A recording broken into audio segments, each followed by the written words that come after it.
want to thank you for taking the time to do this. I know you're extremely busy. I know over the last, year, your company has just, exploded, so a little bit about what the show is. So of course, you know me, Stan Medina. Massive Action is my personal brand, and I reach out to entrepreneurs like yourself, successful business people, city officials, people of influence. And I just like to kind of have conversations, get into the minds, and kind of just know your thought pattern and stuff. So first of all, I want to congratulate you for Yahoo Finance 2020 top business leader to follow. Tell me how you got it, how that came about.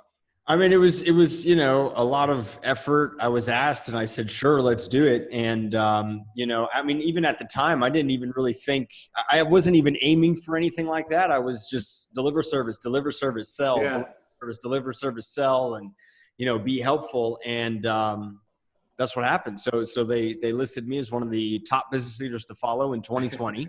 And I was like, wow, this is like everybody else used to do.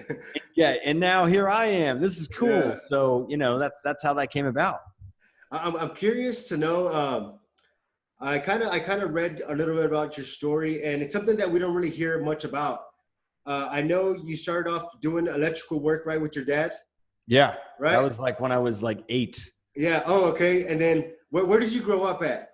Lakewood, New Jersey. Okay. So how did you get from New Jersey to New Mexico? Is what I want to know. I drove. I did. So I mean, right out of high school, everybody went away to college, and it wasn't really positioned to me as something that I should do. And I didn't even really know about it. Yeah. Unfortunately. So my senior year of high school, everybody left, and I was like, okay. So I went to community college in Jersey. Yeah. But simultaneously, like, I was trying to break into the film industry because I was involved in the media stuff in high school, and I loved video. I loved production. I loved everything about that. And I thought I was going to break into the film industry. And so I got an internship on a show for Discovery Channel right out of high school. And then I got an internship in Manhattan in New York City with Michael Mailer Film. So I worked there and commuted from South Jersey to New York. I think I was 18 on the bus, going in the transit authority and the subways and going down to Greenwich Village and running errands. But, I really learned a lot about, it wasn't so much about the film industry as much as it was a business. And that was kind of like my first exposure to that. Yeah. And so then I transferred to a college in Jersey City, St. Peter's College. And I wasn't really having a good time. Like, my life was falling apart. I wasn't happy. I was like, school is stupid. I want to go create. And actually my uncle lived in New Mexico, and I contribute, him for helping me get out of some rough situations. But he's like, why don't you just move out here? The whole film industry is coming out here. This was 2008. Yeah. So while the whole world crashed, New Mexico was like, hey, we'll do great tax incentives for films to come and shoot here. Yeah. So like Thor, Breaking Bad was shot right behind the place I lived in Albuquerque. Oh, really? Yeah. So I got my car, packed up, dropped out of college, drove across the country. It took 4 days, and that's how I ended up there. So is that when you kind of got into doing the shark hunting, filming and stuff like that? Yeah. So there was it was like right when YouTube started to become a thing. Yeah. And so I was looking for a job, and the company was called Turn Here, and they were looking for filmmakers to go shoot restaurants and resorts and stuff. And they would pay you like $250 to go and shoot. You edit it in 24 hours and then turn it around. And then that company would put it on Yellow Pages or City Search. Yeah. And then the company would have a video. So I didn't know I was doing advertising at the time, but I was just like, okay, it's $250. Let's build my portfolio up. Yeah. So I went from really no portfolio to over 70 videos in a span of 3 months. Oh, shit. And while a lot of people, this is good because I don't talk about this that much, but a lot of people go to film school. Yeah. And I did study film. I did go back to college for a little bit at UNM, and I dropped out again. So I dropped out like twice. Yeah. And like, we were just studying films, and I'm like, why, where's the camera? Where do we go create? Like, can I go make a documentary? Let's go do something. And that didn't happen. So I took this job like really seriously. And then I landed a gig with NBC Universal in Hilton. Yeah. And they wanted somebody to go film. I think it was like 60 locations around New Mexico. It's like high resorts, restaurants, mountains. Yeah. I'm hiking up mountains, getting free food and all this stuff. But that was like the big thing. So I amassed this huge experiential portfolio that it takes a lot of people a long time to do. Yeah. And what I liked about it was that I was doing my own thing. Like I didn't have to report to anyone. I was just doing it. And so that's how I think I might've gone off a little bit, but that's how I built it there. Do you think that, and I could, now that you talk about it, I can see how that created your own style, because you didn't actually like learn a particular style, like from school, like you kind of did it yourself. And obviously you're like you're one of your strengths is probably futuristic. You're a very visual guy. So you kind of put that whole thing together and you came up with your own style. And that's how you were able to kind of brand yourself by coming up with your own style of filming. Yeah. Again, like I didn't realize I was doing advertising and branding until maybe about 7 years ago. Yeah. When I was actually introduced to the word and to the concept and entrepreneurship in sales. And so people were like, branding. And I'm like, what is branding? Yeah. And then I started to learn about it. And I'm like, oh my God, I've been doing this since I was 18. Yeah. I just didn't have a name for it.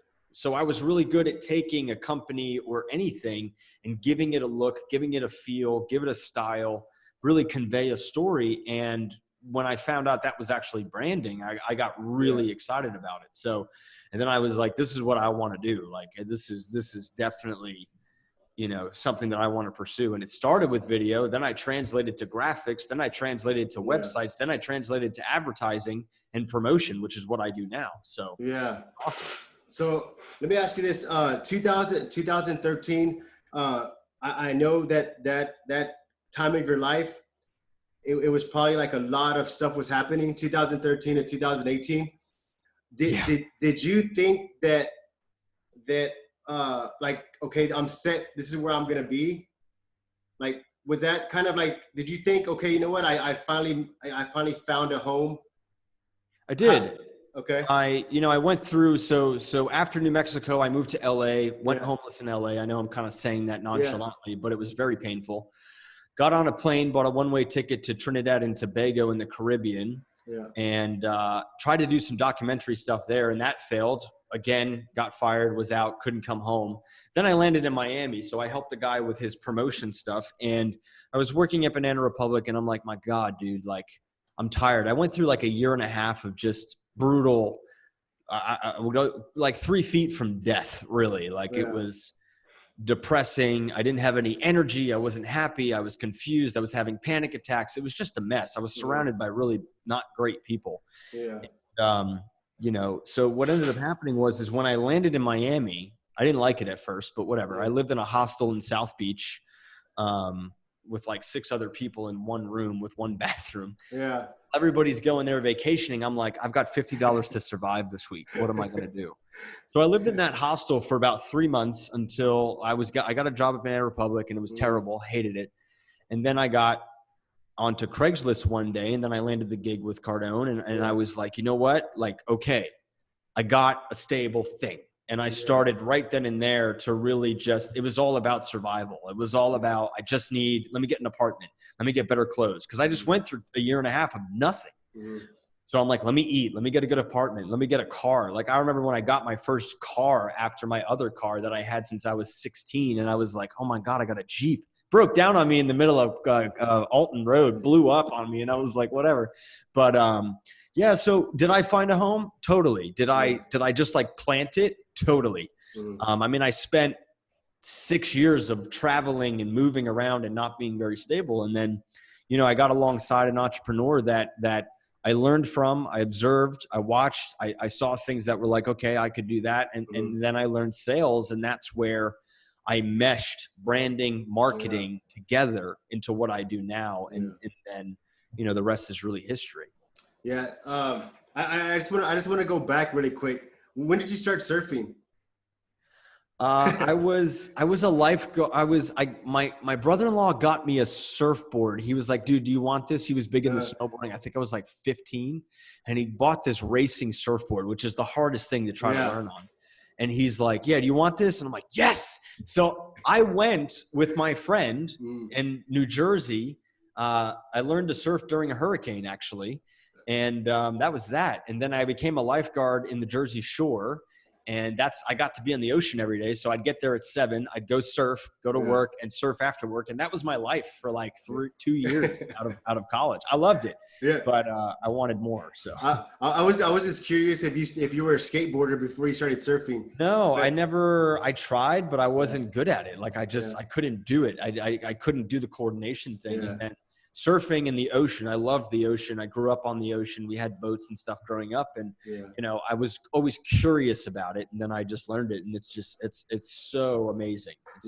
I've got a swell coming in right now, and I can't go surf it because I've got a lockdown going on. So it hurts when you can't do it.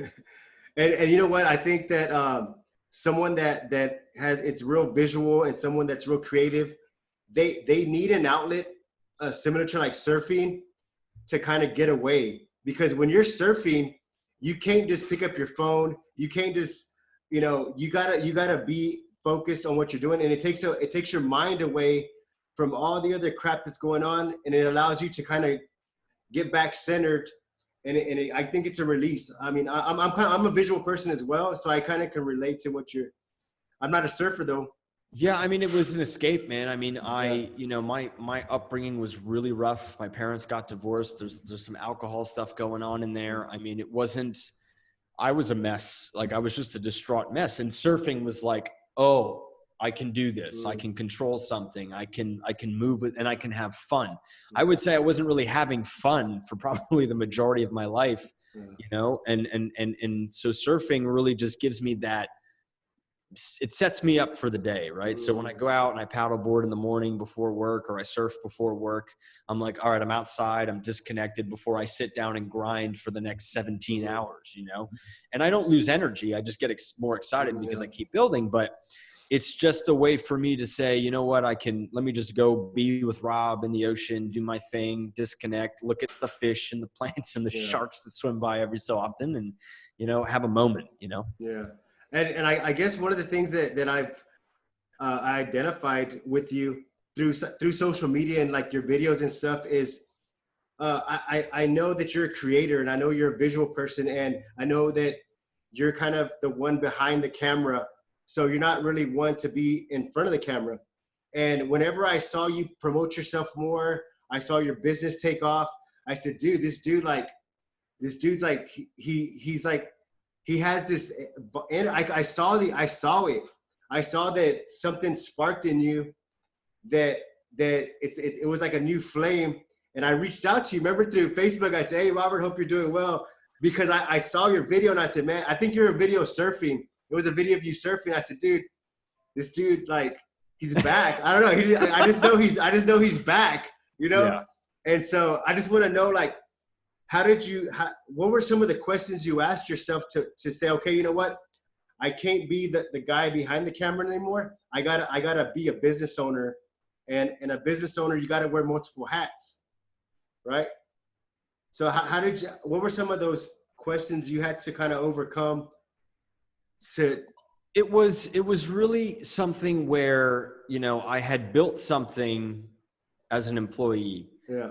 And I was operating already kind of like a mini business owner. I just didn't have, I didn't have the full control of everything, but I felt the responsibility of like, okay, when I close a deal, I'm feeding people. When I bring another client in, I'm giving expansion to happen. And I liked that. I like giving other people that lift. And that's how I did it. So when I became a business owner, it became for me this idea of, all right, I have to be a really ethical guy, have to be a really ethical leader, but I also have to do that for myself, right? So if I want to do something and I don't do it as let's say, start my own company, and I know I can, I'm really hurting myself in the long run. So I don't know if I had really questions. I mean, the one question I ask myself all the time is just, how can I do this? Or how can I?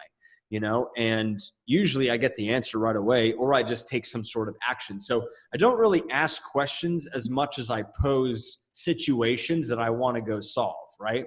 So it's like, okay, how do I get 350 clients? Yeah. And I found a solution. We got 350 clients. Okay. I'm like, good. All right. How do I make my monthly income in 2 days between Monday and Tuesday in the first week of the month, and keep repeating that over and over again throughout the next 30 days? Yeah. Well, I solved the problem, and that's what I do now. Yeah. And I remember the first time I did that, and I still to this day, I always go back and I'm like, that was my monthly income. Yeah.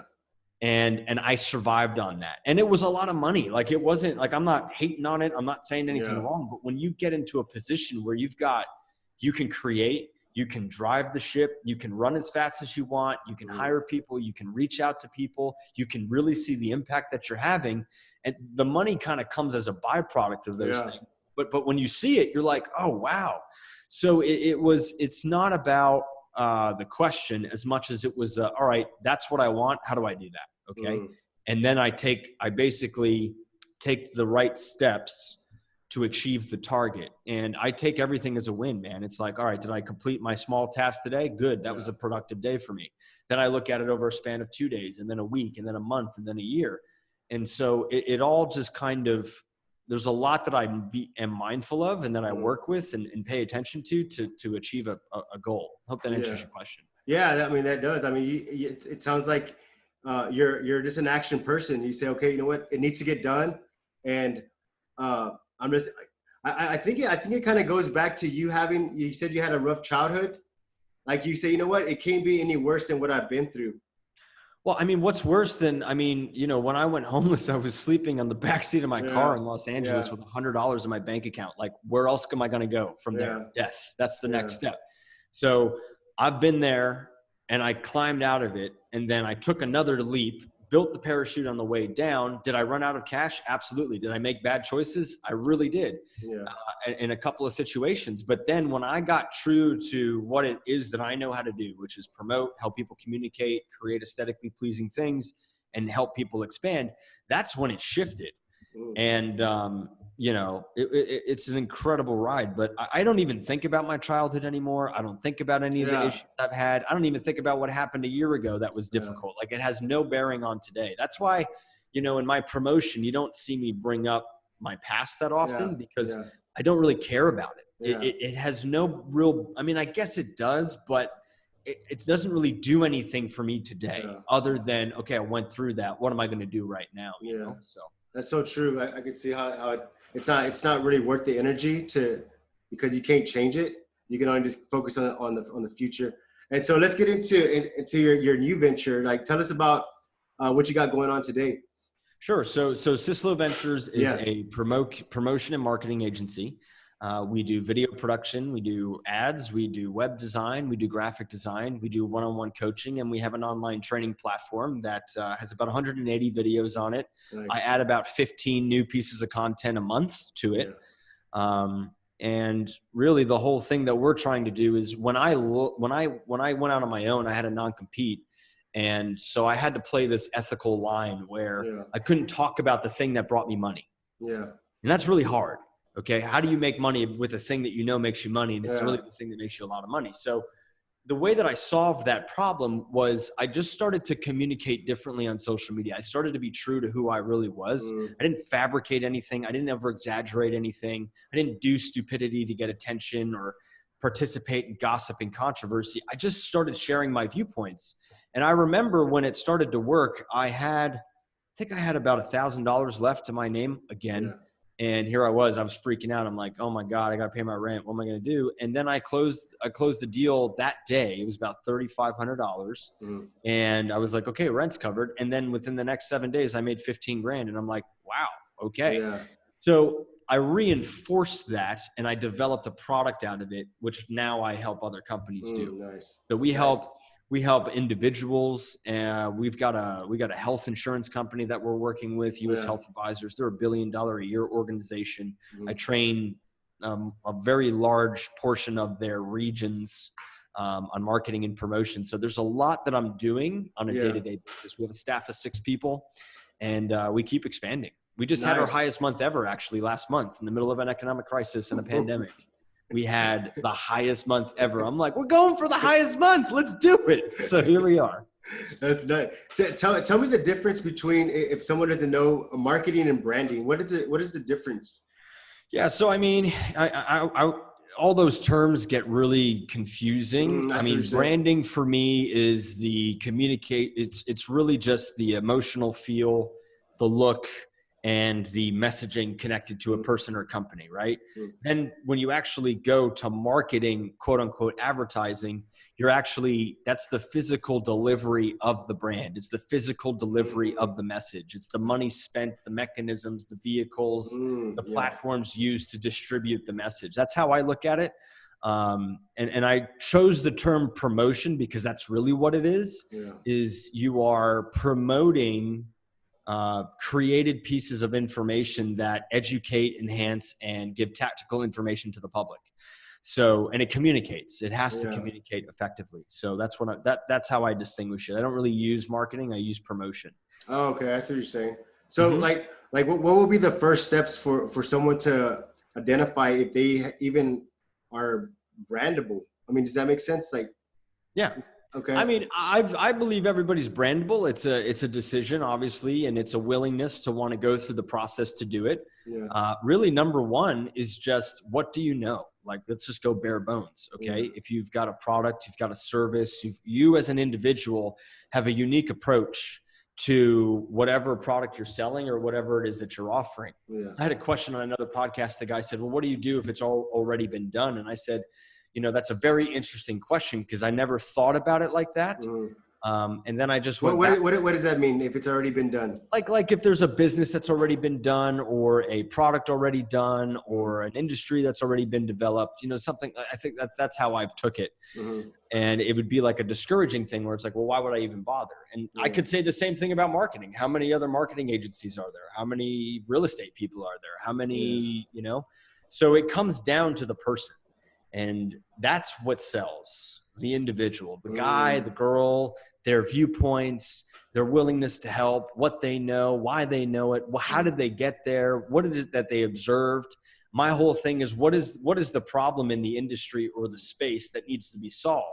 And if you could find that, and I use it as something that's irrational, like let's just say in advertising, like let's say you're not getting results, funnels aren't working, ads aren't working. Well, what could be a problem there? Well, my first thing is, what are you talking about? Why are you talking about it? And how are you talking about it? And 9 times out of 10, that fixes the issue. But there's a lot of levels to that, right? So that came from my own analysis. Here's this irrational thing that's taking place. I'm spending money and I'm not getting anything. And then the logical solution is, well, you're not communicating right. Like it's just not doing anything. So that's the first place, is really, what do you know and how are you talking about it?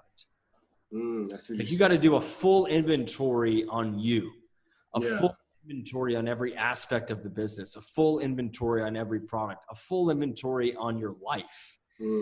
It's not all about buy my product, check me out, buy my product, It's not that. It's not. I very rarely ask people to buy anything, and I've scaled a very large organization without asking people to do anything other than listen, follow along, and educate. And I think as an audience, if I was talking to you as somebody that wanted your money right now versus someone that was really interested in your survival, there's a difference. And I think audiences are more receptive to that now, as opposed to and I'm saying this as a first step, like just thinking about this. Being somebody's friend is really what the derivation or the true meaning of social means, right? So social media, so friendly media is how I approach it.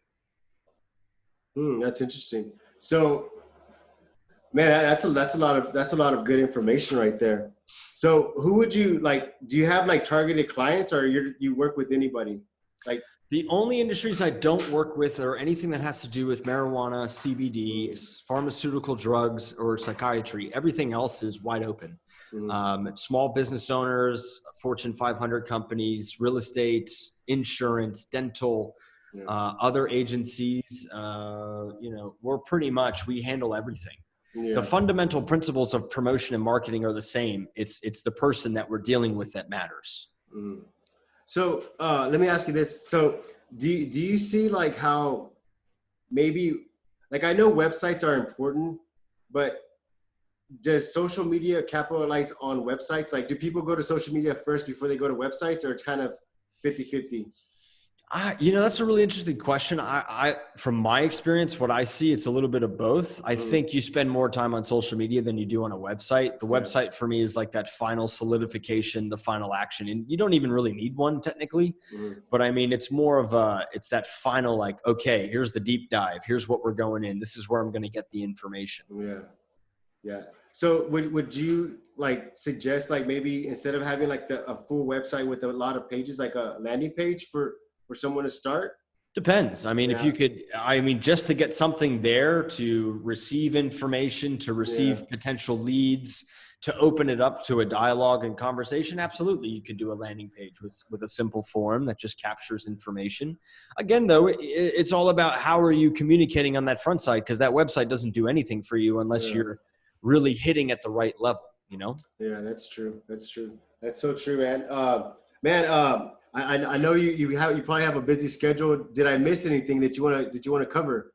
No, I mean, I love this conversation. I really like the thing about the film, because I don't talk about, I don't really go into that too much. And, I didn't realize all the potential that was out there. So, I mean, if you've got small entrepreneurs or to people that are just starting out, I mean, it's just, I wouldn't even tell you it's even painful, because it's really not. You signed up for this.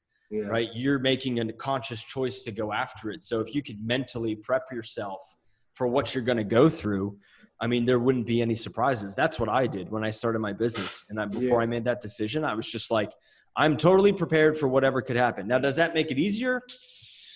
Yeah, a little bit. But does it take away from when problems arise? Not really. It's a problem. But spend the time on the communication and the promotion. Like, really try to incorporate that experience and that journey and stick with it. Stick with the continuous communication. Don't give up on it because you're not getting any traction. The way that I look at it, and this is how I did it, all I need is one person to call me up and say, I'm going to pay you $5,000 today. And I'm happy with that. That's a great day. I get 3 people. That's even better. Okay. Yeah. So it's all about how you observe things and look at things. It's not about the numbers. It's about the people that you can connect with that want to do business with you. Yeah. I mean, now that you say about the history of your filming, what like caught my interest was I saw that you were kind of like, you did a lot of filming and you did a lot of video editing. And are you what is it, Premiere or Premiere Pro or the Final Cut? It's Premiere. Okay. I used to use Final Cut, and everybody used Final Cut up until about 2014, and then it was like, all right, we're going over to Premiere now, and that was it. and I saw that you had like a history of like just being like kind of I don't know if it's called like behind the scenes kind of a guy, and usually like someone that's behind the scenes are more like introvert. But I see that you kind of made it, and I hate to use that label because I think that anybody can change. I think that, and I kind of identified that, and you kind of said, you know what, I want to do it all. I want to be able to edit, film, and I want to be the business guy. I want to be the face of my own business. I want to do that, and it takes a lot of courage, and I have a lot of respect for you to doing that. Oh, thanks, man. Yeah, I mean, it was like having a Ferrari in the garage, and it was like revving. Yeah, it wasn't going anywhere, and I'm like, I gotta go. I gotta do it. Like, you ever have that thing where you're like, I gotta just do this right now, and yeah, it was like I'd like to challenge myself. I'm like, what can I do? Can I do that? Can I make that work? Can I be an editor and a filmmaker and an advertiser and a promoter and the face of a business and build something really unique? And I was like, that's what I want to do. So that's what I'm doing. And it's been a lot of fun. This is the happiest I've ever been in my life. Like, I cannot tell you that in words. Like, I could say it's the happiest, but I mean, if you were hanging out with me, like, I wake up, I'm like, let's do this, let's do that, let's go here, let's do this. Okay, let's call these people, let's do that. Okay, cool, let's do this. Okay, stop, surf. Okay, back. You know, like, I truly enjoy the freedom. I truly enjoy the game. I enjoy the expansion. I enjoy when we have, new clients and watching a client succeed and then watching the business grow and watching your stats just keep doing this month after month after month. And it's it really is something that I'm glad I did. Like I have zero regret about it whatsoever. Nice. So over there where you're at, is it still on lockdown or what's going on over there? Yeah. So, I mean, I'm in Sunny Isles Beach, Okay. which is it's North Miami Beach, technically speaking. And our beaches are locked down. We can't go out there. I can look at it. That's about it. Yeah. But I can go out to I can go out, buy things I need. I can go drive. I can go for runs if I want to. But the ocean is not open yet. They're looking at trying to do it probably at the end of the month, which would be fine. It's no big deal. What are your thoughts on this whole pandemic thing? Do you think it's like a hoax or do you think it's like the real deal? I mean, I do believe that there is there's definitely a virus for sure, but the reasons for it or why it's happening or the widespread effect that it's having, I do believe there's something else beyond that was probably by design, and that's about as far as I will go with it. I don't really pay a lot of attention to it unless it's going to directly affect me, because if I worry about it, it really has no sense. It's nonsensical to try to worry about something right now when I just need to make sure my employees are all paid. Everybody's paid. Like my entire staff's paid. We expanded during this period of time and they're winning. The clients are winning. And so that's where I need to focus. I'm not going to buy into panic or problems or controversy. I'm just going to be like, guys, we're going to sell, we're going to do this, we're going to grow, we're going to expand, and that's all I want to do. That's it. Nice. Yeah, I read that a lot of small businesses are going to probably have to shut their doors because they failed to kind of, invest in social media marketing. They failed to invest in website, and these were established business, and they just didn't see the importance of that. And I guess now they're suffering the consequences of not jumping on board when it was time, Yeah. And I said everybody to this right at the start. I think it was at the end of May when it started to happen. And I said, the ones that survive this will be the ones that promote the most. So if you don't have the money to promote, turn on the posting, like put it on nitrous, be there, be known, make people aware of the fact that you exist, because when it's over, we're all going to be having the same thing where we got to run and we're all trying to run. And who's going to be the one that you remember the most? The guy that just kind of kept the course straight through, no matter what was going on and happening. Did I experience a little bit of a weird thing? I totally did. I had a huge pipeline ready to go, and then it hit, and everybody was like, no. And I'm like, well, that's awesome. So I turned on my advertising, I turned on my promotion, I turned on the phone calls, and we had our highest month ever. So I think it's just, I do understand there are some businesses out there that it's just, there's things that are connected to it where it will cause a problem. But if there's some way whatsoever, whether you can train people, whether there's, something you could build to train people and sell, or if you got a business like hair salons, now would be the time to sell maybe a training course on that, how could we, it may sound a little weird, but hey, everybody else wants to learn to be better. So you got to get creative or find other businesses that are winning, that are going, and say, hey, I got a deal. Do you guys do referral fees? Do you guys pay commission? What do you do? There are options. And I talked about this yesterday. I just said, look, you're never actually stuck unless you decide you are. And if I had decided I was stuck 9 years ago, I probably wouldn't have been here where I am today. But there's always a way. There's always a way. When you said you turned on your promotion and what is that? What do you mean by that? Well, I really did it more. I really turned it on more than normal. Through really social media or through like TV or radio or just all social media? All social. This whole business is run digitally. And phone calls and referrals and emails and and I just hit it. I hit it harder than I ever had before. Nice. And you said maybe someone can do a training course. How would they go about doing that? Well, I mean, you could film a course on your phone, upload it. There's programs, there's websites out there that you could upload, sell it for $100, sell it for $150, how to do hair at home kind of a situation, consulting. I mean, whatever. I would just take what you know and see, what can I do with this right now? Can I monetize this? How could I monetize this? You know what I mean? Where could I, accelerate this into a new thing? And that's where businesses have to go. You got to get a little creative here. Yeah.